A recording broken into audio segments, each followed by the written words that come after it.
Reikia pastebėti, kad vidaus vandenų laivyba Lietuvos didžioji kunigaikštystėje buvo labai svarbi. Uostų faktiškai mes neturėjome. Šventosios uosto epizodas ir yra epizodas 17 amžiaus pabaigoje. Galiausiai jis buvo užverstas konkuruojančių uostų. Tai buvo pats pigiausias transportas, greičiausias transportas. Sakykime, kiti keliai buvo sunkiai pravažiuojami ne žiemą ir ne vasarą. Mažai buvo prižiūrimi, blogos kokybės.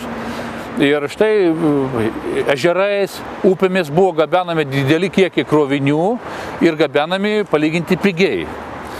O Lietuvos didžioji kunigaikštystėje upių tinklas buvo pakankamai išvystytas, tokios upės kaip Nemunas, kaip Daugava. Ir tos upės vedė atitinkamus pajūrio uostus. Sakykime, Daugava buvo keliaujama ir gabenami kroviniai į Rygą, labai svarbų uostą, o ten jau po visą vakarų Europą ir vice versa. O Nemunu buvo pasiekiama Karaliaučius. Tai štai vidaus vandenimis plaukė įvairaus tipo laivai. Apie juos mes labai mažai žinome. Neseniai tik tai yra atstatytas, atkurtas laivas Vytinė. Be Vytinių dar plaukė Strūgai, Baidokai ir kitokio tipo laivai. Juose buvo gabenami įvairūs labai kroviniai. Tai grūdai, miško medžiagos, audiniai, druska, geležis.